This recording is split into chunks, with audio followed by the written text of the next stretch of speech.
चांद हमारी पृथ्वी से दिखने वाला बेशक सबसे खूबसूरत ऑब्जेक्ट है, लेकिन खूबसूरती के अलावा भी इसका एक बहुत बड़ा रोल है और वो है पृथ्वी को स्टेबल रखना। आपको जानकर हैरानी होगी कि अगर पृथ्वी के पास चांद नहीं होता तो आज पृथ्वी पर जीवन भी मौजूद नहीं होता, और अगर होता भी तो हमारे जितना कॉम्प्लेक्स ना बन पाता। जिस तरह से हमारी पृथ्वी के पास एक चांद है, वैसे ही हमारे सोलर सिस्टम के मून किंग यानी शनि ग्रह के पास 145 चांद हैं और वैज्ञानिक बताते हैं कि इनकी संख्या भविष्य में बढ़ भी सकती है। क्या आपको पता है कि जुपिटर के वर्तमान में कितने चांद हैं? हमें कमेंट करके जरूर बताइएगा। पिछले कुछ दशकों में हुई स्टडीज से ये पता चला है कि आमतौर पर ग्रहों से ज्यादा ग्रहों के चांद जीवन के लिए एक अच्छे वातावरण को प्रदान करते हैं। यही कारण है कि पिछले कुछ सालों से वैज्ञानिक एक्सोप्लैनेट्स के साथ साथ एक्सोमून्स को भी ढूंढने और उन पर रिसर्च करने की कोशिश कर रहे हैं।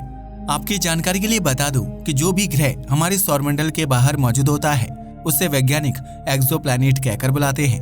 एक्सो का फुल फॉर्म होता है एक्स्ट्रा सोलर, यानी एक ऐसा ग्रह जो सूर्य का चक्कर न लगाता हो। इन्हीं ग्रहों का चक्कर लगा रहे मून्स को एक्सोमून्स कहा जाता है।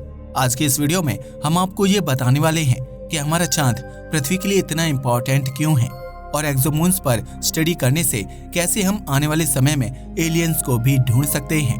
हमारी पृथ्वी के चांद की फॉर्मेशन आज से 4.5 अरब साल पहले हुई थी। वैसे तो इसकी फॉर्मेशन से जुड़ी कई सारी थियोरीज हैं, लेकिन हम आपको सबसे सॉलिड और सबसे ज्यादा विश्वास की जाने वाली थ्योरी के बारे में ही बताने वाले हैं।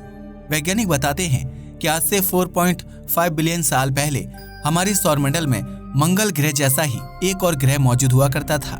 उस ग्रह को थिया नाम से बुलाया जाता है और वैज्ञानिक बताते हैं कि उसका ऑर्बिट स्टेबल नहीं हुआ करता था।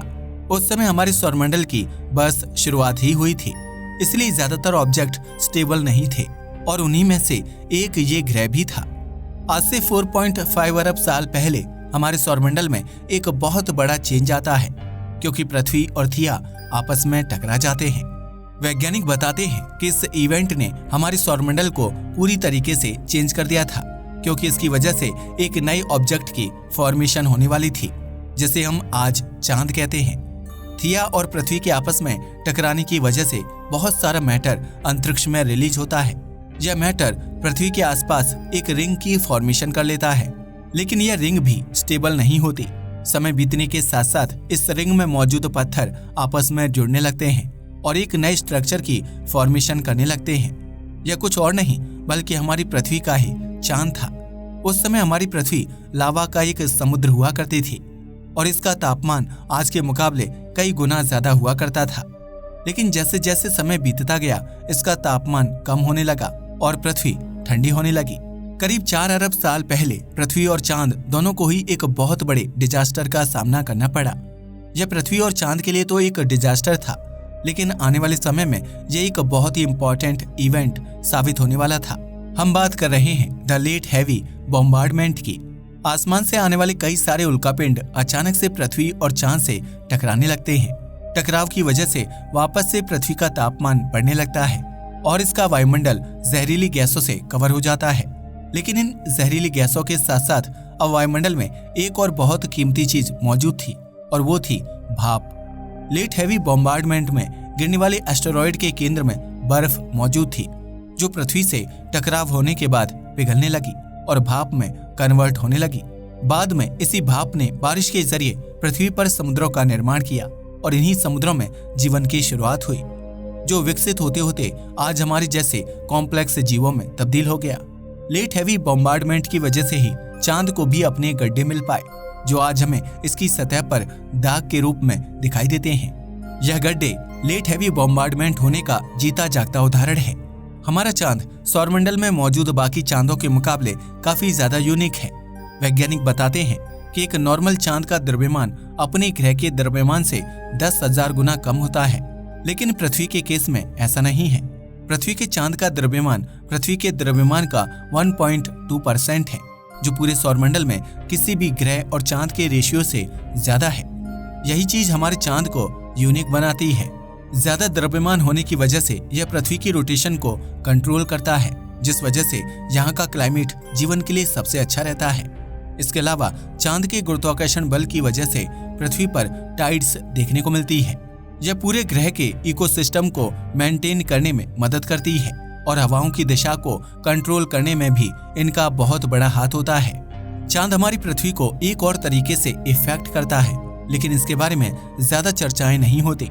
आमतौर पर पृथ्वी पर आने वाले ज्यादातर एस्टेरॉइड चांद की तरफ अपनी दिशा को बदल लेते हैं, जिससे पृथ्वी उनसे टकराने से बच जाती है।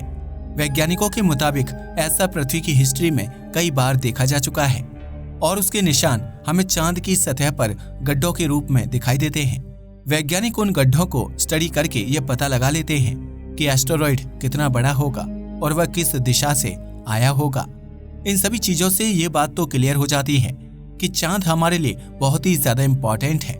वैज्ञानिक बताते हैं कि बाहरी अंतरिक्ष में ऐसे ही चांद जीवन के लिए एक परफेक्ट वातावरण को क्रिएट करने के भी काबिल हो सकते हैं। इसका एक छोटा सा उदाहरण हमें अपने ही सौरमंडल में देखने को मिल सकता है।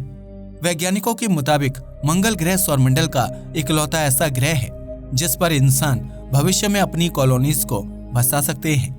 मंगल के अलावा सौरमंडल में कोई भी ऐसा ग्रह नहीं है जहां पर जीवन मौजूद होने के जरा सा भी चांस हो।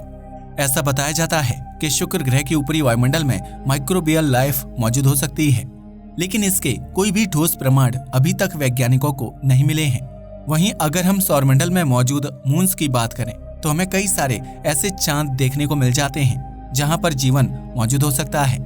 इसके दो सबसे बड़े उदाहरण हैं शनि ग्रह का चांद टाइटन और बृहस्पति ग्रह का चांद यूरोपा। टाइटन पर वैज्ञानिक ऑलरेडी बहुत सारी रिसर्च कर चुके हैं और आपको जानकर हैरानी होगी कि बिल्कुल पृथ्वी की तरह ही इस चांद पर नदियां और झीलें मौजूद हैं। बस फर्क सिर्फ इस बात का है कि वह झीलें पानी की नहीं बल्कि मीथेन और एथेन जैसे हाइड्रोकार्बन की बनी हुई हैं। मीथेन को लिक्विड फॉर्म में कन्वर्ट होने के लिए बहुत ही लो टेम्परेचर की जरूरत होती है और टाइटन की सूर्य से दूरी उस लो टेम्परेचर को आसानी से प्रोवाइड करने में सक्षम हो जाती है। बृहस्पति का चांद यूरोपा भी वैज्ञानिकों के लिए काफी ज्यादा खास है, क्योंकि उनके मुताबिक इसकी बर्फीली सतह के नीचे एक लिक्विड वाटर का ओशन मौजूद हो सकता है। चौंकाने वाली बात तो ये है कि उस पानी के समुद्र का तापमान बर्फीला नहीं बल्कि हल्का सा गर्म होगा। गर्म पानी हमेशा ही जीव जंतुओं के पैदा होने के लिए एक परफेक्ट वातावरण की फॉर्मेशन करता है। यूरोपा के समुद्रों में गर्मी को लाने के पीछे इस चांद के कोर और बृहस्पति के गुरुत्वाकर्षण का हाथ माना जाता है। वैज्ञानिक बताते हैं कि बृहस्पति ग्रह का तेज गुरुत्वाकर्षण बल इस चांद की सतह को ऊपर की ओर खींचता है, जो इसकी सतह के नीचे मौजूद चीजों को गर्म कर देता है। कुछ ऐसा ही हमें जुपिटर के दूसरे चांद आयो में देखने को मिलता है। यह छोटा सा चांद बृहस्पति के गुरुत्वाकर्षण की वजह से एक वॉल्केनिक हॉट स्पॉट बन चुका है। बृहस्पति लगातार इसके अंदर की लेयर्स को बाहर खींचने की कोशिश करता है, जिस वजह से इस पर लगातार वॉल्केनिक एक्टिविटीज होती रहती है। वैज्ञानिक बताते हैं कि अंतरिक्ष में बृहस्पति के साइज के ग्रहों को ढूंढना जीवन को ढूंढने के लिए एक बहुत जरूरी कदम साबित हो सकता है। ध्यान देने वाली बात यह है कि वैज्ञानिकों को खुद ग्रह से इतना मतलब नहीं है जितना उनको इसके आसपास चक्कर लगा रहे मून से है। ऐसा क्यों है, ये आप कुछ ही देर में समझ जाएंगे।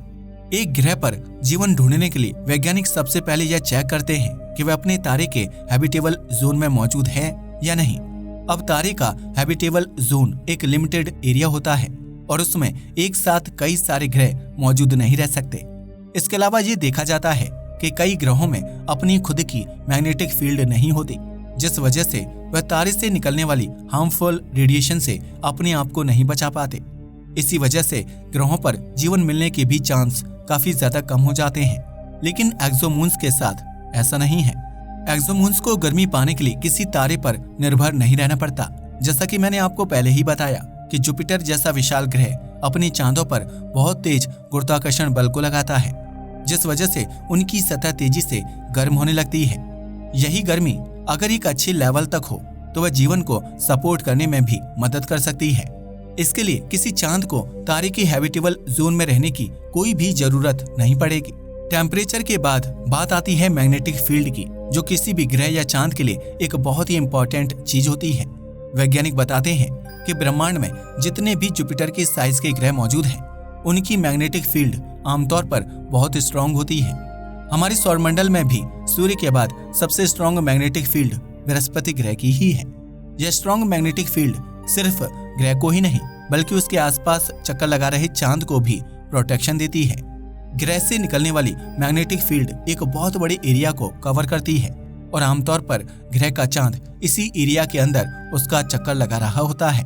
इसका सीधा सा मतलब ये है कि ग्रह की मैग्नेटिक फील्ड सिर्फ ग्रह को नहीं बल्कि उसे चांद को भी बाहर से आने वाली हार्मफुल रेडिएशन से प्रोटेक्ट करके रखती है।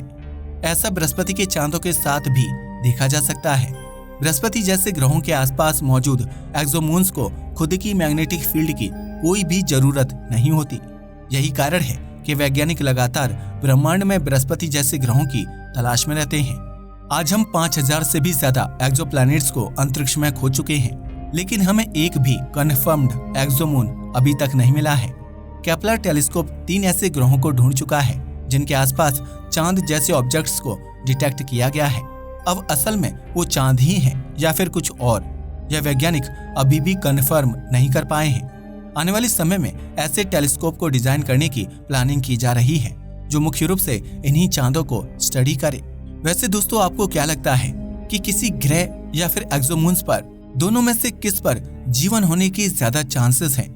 हमें कमेंट करके जरूर बताइएगा। आज की वीडियो के लिए बस इतना ही। वीडियो पसंद आया हो तो इसे लाइक और शेयर करें, साथ ही चैनल को सब्सक्राइब भी करें। जय हिंद दोस्तों।